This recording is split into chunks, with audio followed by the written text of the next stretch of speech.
우리에게 주신 하나님 말씀 구약성경 창세기 35장입니다. 오늘 하루도 주님만 바라보시는 복된 날 되시기를 축복합니다. 오늘 읽은 35장은 34장과 연결이 됩니다. 어제 읽었던 34장에서 좀 슬픈 일이 있었죠. 야곱의 딸 디나가 히위 족속 하몰의 아들 세겜에게 강제로 추행을 당하게 됩니다.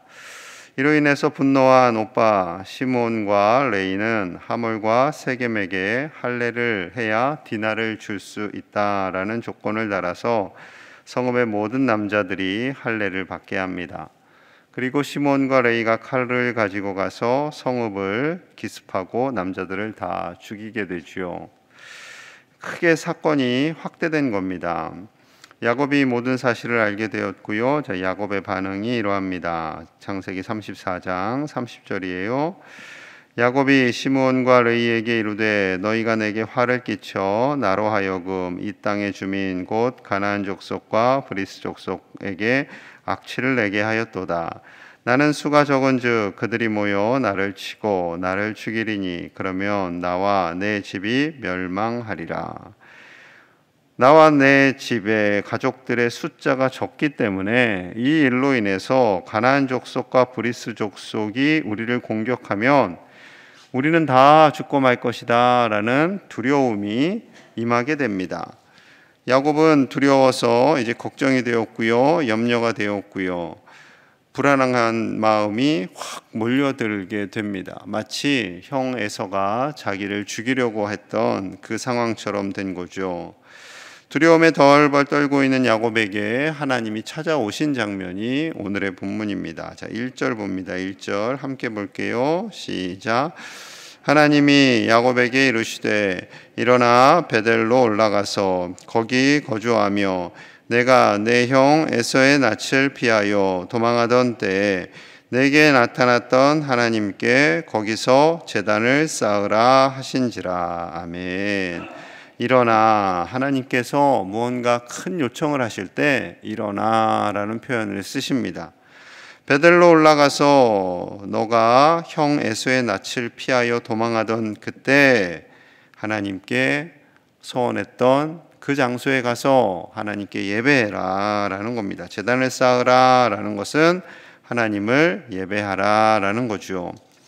그가 베델에서 하나님께 서원하고 하나님을 만난 적이 있어요. 20년이 훨씬 더 지난 사건이죠. 라반의 집을 갈 때, 삼촌 라반의 집을 갈 때 세 가지를 서원했습니다. 제가 무사히 삼촌 집에 갔다 돌아오게 되면 하나님께서 여호와께서 나의 하나님이 됩니다. 그게 첫 번째. 둘째는 이 베델에 세운 돌이 하나님의 집이 될 것입니다. 셋째, 하나님께서 자신에게 주신 모든 것에 11조를 드리겠습니다. 이렇게 세 가지 소원을 했어요. 그런데 야곱이 에서와 화해했잖아요. 많은 재산을 가지고 돌아왔잖아요. 그런데 이 소원을 까맣게 잊고 있습니다. 이 믿음이 조금 이제 약해졌다라는 거죠. 초심을 잃었다라는 겁니다. 그래서 하나님께서 베델로 올라가서 예배해라 라는 거예요. 다시 첫 신앙을 회복하라는 거죠. 야곱이 정신이 번쩍 났을 겁니다. 자, 3절이에요. 3절. 우리가 일어나 베델로 올라가자. 내 환난 날에 내게 응답하시며 내가 가는 길에서 나와 함께 하신 하나님께 내가 거기서 제단을 쌓으려 하노라 하매. 가족과 함께 일어나 베델로 올라가자. 우리 다 일어나자. 우리 정신 차리자. 베델로 올라가서 하나님께 예배하자. 하나님께 예배하는 것이 우리가 살 길이다. 거기서 제단을 쌓자라고 자녀들에게 다 이야기를 합니다. 자, 그런데 하나님께 나아가려고 하는데 자신의 발목을 잡고 있는 것이 무엇인지 또 깨달아요. 자, 2절 봅니다. 2절. 야곱이 이에 자기 집안 사람과 자기와 함께한 모든 자에게 이르되 너희 중에 있는 이방 신상들을 버리고 자기를 정결하게 하고 너희의 의복을 바꾸어 입으라. 이방 신상들을 버리고, 여기에 초점을 두셔야 돼요. 이방 신상들이 자기 자녀들과 자기 집안에 있었어요. 이것을 그냥 두고 있었다라는 겁니다. 그만큼 야곱의 마음이 해이해진 거죠. 형과도 화해했고 재물도 많아졌고 어려운 일이 없어요. 평안해요. 그러다 보니까 자녀들이 하란에 갔다가 오면서 또 가나안 땅에 정착하면서 주변에 있는 이방 신상들을 섬기게 되었고 야곱은 그것을 그냥 둔 거예요. 자, 이것을 다 제거하라는 겁니다. 그러자 자녀들이 이렇게 반응해요. 4절입니다. 그들이 자기 손에 있는 모든 이방 신상들과 자기 귀에 있는 귀고리들을 야곱에게 주는지라. 야곱이 그것들을 세겜 근처 상수리 나무 아래에 묻고. 자, 아버지가 이방 신상들 다 버려라 그랬을 때 자녀들이 반항하지 않습니다. 그냥 순종해요. 아, 이것을 버려야 되는구나. 우리가 살기 위해서, 하나님께 예배하기 위해서는 이 우상 신상들을 버려야 되는구나. 귀고리들, 금속이잖아요. 비싼 겁니다. 이것까지 다 묻어버리는 거죠. 하나님께 나아가지 못하게 하는 모든 우상들, 죄, 물질, 우리 마음속에 있는 여러 가지 허탄한 것들 다 버리고 하나님께 나아가자라는 거죠. 이것이 예배자의 모습입니다. 하나님께 나아갈 때는 하나님께 나아가는 것을 방해하는 모든 것들을 내려놓고 하나님께 나아가야 할 줄로 믿습니다. 그러한 예배자를 하나님께서 축복하여 주시고 하나님께서 존귀하게 여겨주십니다. 하나님께 나아갈 때 하나님께 나아가는 것을 방해하는 모든 것들을 과감하게 땅에 묻어버리는, 다 내어 던질 수 있는 저와 여러분들 되시기를 축복합니다. 그렇게 하나님께 예배하기로 결단하고 자신의 우상들, 죄된 것들 다 내려놓고 도착을 합니다. 베델에 도착했어요. 6절, 7절 같이 봅니다. 6절, 7절 시작. 야곱과 그에 함께한 모든 사람이 가나안 땅 루스 곧 베델에 이르고 그가 거기서 제단을 쌓고 그곳을 엘 베델이라 불렀으니 이는 그의 형의 낯을 피할 때에 하나님이 거기서 그에게 나타나셨음이더라. 아멘. 형의 낯을 피할 때, 이때는 거의 죽을 위기였잖아요. 형이 나를 죽일 것이다 라는 그 두려움에 도망을 가던 때이고, 이 하란까지 가는 여정 속에 홀로 간다는 것, 언제든 죽을 수도 있는 위기의 순간인데 거기서 하나님께서 베델에서 만나 주셨고 다시 베델로 불러주셔서 하나님께서 주시는 그 은혜, 그 놀라운 은혜를 다시 경험하는 겁니다. 그래서 엘 베델이라 제단을 쌓고 예배하고 그곳 이름을 엘 베델이라, 베델의 하나님, 다시 베델로 불러주신 하나님, 다시 베델에서 만나주시는 하나님, 나를 인도하시는 하나님을 부르게 되는 거죠. 얼마나 야곱이 또 야곱의 자녀들이 감격했겠어요. 자, 그렇게 하나님을 예배하는 이 야곱과 그의 가족들에게 하나님께서 복을 주세요. 먼저 무리들이 추격을 못하게 막으십니다. 자, 5절 보면 5절 볼게요. 그들이 떠났으나, 자, 그들은 이제 야곱과 그의 자녀들이에요. 하나님이 그 사면 고울들로 크게 두려워하게 하셨으므로 야곱의 아들들을 추격하는 자가 없었더라. 하나님께 순종하며 베델로 떠난 이 야곱과 그의 가족들을 하나님께서 지켜주신 거죠. 그 사면 고울들, 야곱이 두려워하고 우리 가족은 다 멸망했다 이제 라고 생각하고 있었는데 그 두려움을 주는 모든 이방 세력들을 잠잠하게 하십니다. 그들에게 하나님이 두려움을 주신 거예요. 그래서 쫓아가지 않게 한 거죠. 자, 그리고 9절 10절을 보시면 야곱의 이름을 다시 한번 이스라엘로 확정시켜 주십니다. 자, 9절 10절이에요. 야곱이 밧단 아람에서 돌아오매 하나님이 다시 야곱에게 나타나사 그에게 복을 주시고 하나님이 그에게 이르시되 내 이름이 야곱이지만은 내 이름을 다시는 야곱이라 부르지 않겠고 이스라엘이 내 이름이 되리라 하시고 그가 그의 이름을 이스라엘이라 부르시고, 하나님께서 다시는 너의 이름을 야곱이라 부르지 말아라, 너를 이스라엘이로 부를 거야 라고 하시는 거죠. 이미 약복 강가에서 기억나시죠? 약복 강가에서 하나님께서 이스라엘로 하나님과 씨름하여 이겼다, 하나님이 져주셨다 해서 이스라엘로 주셨지요. 하나님께서 너를 위해서 싸우실 거니까 걱정하지 말아라. 이방 족속들이 너의 가족을 해치지 못할 거야. 하나님이 너를 위하여 일할 거고 너를 위하여 싸울 거야 라고 이 이름을 다시 한번 확인하여 주십니다. 자, 그리고 그의 자손들을 축복하세요. 11절입니다. 11절. 하나님이 그에게 이르시되 나는 전능한 하나님이라 생육하며 번성하라. 한 백성과 백성들의 총회가 내게서 나오고 왕들이 내 허리에서 나오리라. 하나님께서 다시 한번 야곱을 축복하십니다. 하나님께 예배하러 나온 이 야곱을 다시 한번 그 자손들을 축복하시고 너를 통해서 너의 12 아들들을 통해서 한 백성이 나오게 될 것이고 총회가 생겨나오고 왕들이 다윗을 비롯해서 만왕의 왕이신 예수님이 이 땅에 나오시게 될 것이다. 이때는 이 말이 무슨 말인지 이해를 못했을 거예요. 여러분, 놀라운 축복이죠. 하나님을 찾는 자, 하나님을 예배하러 가는 자에게 하나님께서는 복을 주시고 모든 염려와 근심을 떠나게 하시고 그 자녀손들을 축복하시고 하나님께서 그 간절한 기도에 응답하시고 일하고 계시는 줄로 믿습니다. 그 하나님을 온전히 예배하시는 저와 여러분들이 되어야 할 줄로 믿습니다. 하나님께 나아갈 때, 우리의 모든 것을 내어드릴 때, 우리의 마음을 다해드릴 때 하나님께서는 축복하시고 우리의 간절한 기도에 응답하시는 신실하신 하나님이심을 믿고 신뢰하시는 저와 여러분들 되시기를 축복합니다. 자, 그런데요, 이렇게 하나님께서 복을 주시겠다 약속하셨고 어려운 일을 한번 극복했잖아요.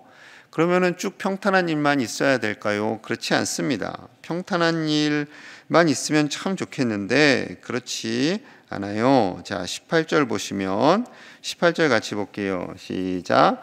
그가 죽게 되어 그의 혼이 떠나려 할 때 아들의 이름을 베논이라 불렀으나 그의 아버지는 그를 베냐민이라 불렀더라. 아멘.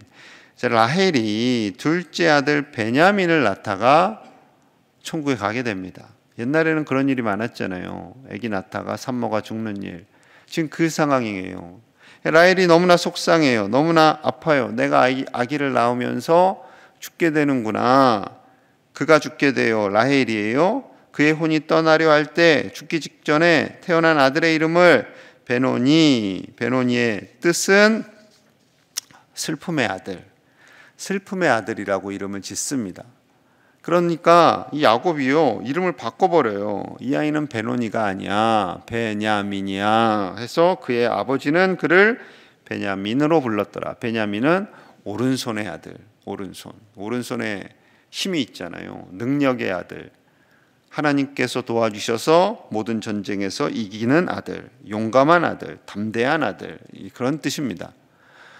그러니까 이 야곱이 지금 오늘 이 35장을 통해서 베델에서 하나님을 만나고 믿음이 또 성장해진 거예요. 사랑하는 아내 라헬, 정말 자기가 사랑했잖아요. 자기가 너무나 사랑해서 14년을 수일같이 일하며 생각하고 그 아내를 얻었는데 그 아내가 지금 둘째를 낳으면서 죽어요. 그러니까 얼마나 마음이 아프겠습니까? 그래서 그 아들을 볼 때마다 너는 슬픔의 아들이야. 너 때문에 나의 사랑하는 아내가 죽었어 라고 생각할 수도 있겠지만 그렇게 하지 않고 너는 오른손의 아들이야, 용감한 아들이야, 하나님이 도우시는 아들이야 해서 이름을 바꾸는 거죠. 여러분, 우리의 믿음이 성장하면 이렇게 슬픈 일도 아무리 자신이 사랑하는 사람을 잃게 된다 할지라도 그 슬픔을 믿음으로 바꿔나가는 줄로 믿습니다. 이것이 믿음의 사람인 거예요. 우리는 훗날 장차 하나님 나라에서 가족들도 만나고 회복을 이루고 우리 죽지 않습니다. 죽지 않아요. 우리 저희가 주보에 돌아가신 분들 고자라고 표현을 하긴 하지만 저는 한 번도 고자를 읽지 않습니다. 왜냐하면 돌아가신 거 아니라니까요. 영원히 사는 거예요. 천국에서 사시는 거예요. 문자적으로 고자를 쓸 뿐이지 고 박재일 목사님 이렇게 하지 않습니다. 안 돌아가셨다니까요. 살아있다니까요. 살아서 천국에 계시다니까요. 여러분, 그 믿음으로 사는 저와 여러분들 되시기를 축복합니다. 하나님께서 우리와 함께 하시고 우리를 지키시고 보호하시는 줄로 믿습니다. 오늘도 그한 날 되시기를 간절히 축복합니다. 함께 기도합니다. 온전히 하나님을 예배하고 초심을 회복하는 우리가 되기를 기도합니다. 하나님께서 우리의 가정과 우리 자녀손들을 축복하여 주시고 오직 믿음으로 살아 하나님의 은혜 안에 거하게 하여 주시옵소서. 또한 통독 이제 3일 한 주가 지났어요. 여러 가지 사정에서 함께하지 못한 분들도 계시겠지만 우리가 말씀을 읽어가며 한 해를 시작하고 하나님 안에서 믿음으로 승리하는 시간이 되기를, 또 다음 주 한 주간 동안 통독하는 중에 하나님의 크신 은혜가 있기를 우리 같이 간절히 기도하겠습니다. 하나님 아버지 감사합니다. 하나님을 예배하는 자들이 되기를 원합니다. 하나님 안에서 살기를 원합니다. 하나님을 예배하며 살기를 원합니다. 하나님을 예배하러 갈 때 그 예배를 막는 모든 것들을 제거하여 주시옵소서. 우리의 염려와 근심과 걱정, 재물, 우상 모든 것들을 다 내려놓고 하나님을 예배하게 하여 주시옵소서. 하나님만이 우리의 모든 것 되시는 줄로 믿습니다. 하나님께서 우리를 책임져 주시고 하나님 다스려 주시고 은혜 안에 거하게 하여 주시옵소서. 아버지만이 우리의 모든 것 되시는 줄로 믿습니다. 모든 염려와 근심이 떠나가게 하시고 하나님께서 주시는 큰 은혜 안에 거하게 하여 주시옵소서. 우리의 가정, 우리 자녀들을 향한 기도의 간절한 기도의 제목들이 있습니다. 아버지여, 그 기도의 제목들 들어응답하여 주시고 우리 자녀들이 하나님만을 경외하며 믿음으로 살게 하여 주시옵소서. 그리하여 어떠한 어려움을 만나든지 그 어려움을 이겨나가게 하여 주시고 그 어려움을 딛고 일어나 하나님의 자녀로 살게 하여 주옵소서. 통독을 진행하고 있습니다. 새해를 말씀으로 시작합니다. 신약 성경을 읽으며 하나님께서 주신 은혜를 체험하게 하시고 말씀이 우리의 삶이 되고 우리 안에 녹아져서 그 말씀으로 힘을 얻게 하여 주시옵소서. 하나님께서 모든 것 책임져 주심에 믿습니다. 주여 우리와 함께 하여 주시고 우리를 다스려 주시옵소서. 주님 감사합니다. 하나님 아버지 감사합니다. 하나님을 온 마음을 다해 예배하는 예배자들이 되기를 원합니다. 예배하러 나아갈 때 예배를 막는 모든 장애물들을 제거하고 헛된 것들을 다 땅에 묻어버리고 하나님을 향해 나아가게 하여 주시옵소서. 우리의 심령이 하나님 안에서 회복되게 하시고 온전한 예배로 말미암아 모든 대적들이 떠나고 우리의 두려움과 걱정이 떠나고 참 평강이 임하게 하여 주시옵소서. 우리 자녀손들 하나님을 예배하는 자가 되어서 이 세상에서 어떠한 어려움도 이겨나갈 수 있도록 붙잡아 주시고 내 힘으로 사는 것이 아니라 하나님의 도우심으로 살아감을 날마다 고백하게 하여 주시옵소서. 통독이 진행되고 있습니다. 한 주간 동안 은혜 주심에 감사합니다. 남은 한 주간도 하나님께서 힘주셔서 말씀으로 한 해를 시작하고 그 말씀이 우리 안에 녹아져 힘이 되고 능력이 되게 하여 주시옵소서. 오늘도 하나님만 바라보며 살아가는 복된 날 되게 하여 주시고 귀한 예물 드린 손길 위에 복의 복을 더하사 이 예물이 쓰이는 곳에 하나님의 나라가 확장되고 임하는 놀라운 축복이 임하게 하여 주시옵소서. 드린 손길 축복하여 주시고 물질로 인하여 어려움 당치 않는 하나님의 은혜가 가득하게 하여 주시옵소서. 예수님 이름 받들어 간절히 기도하옵나이다. 아멘.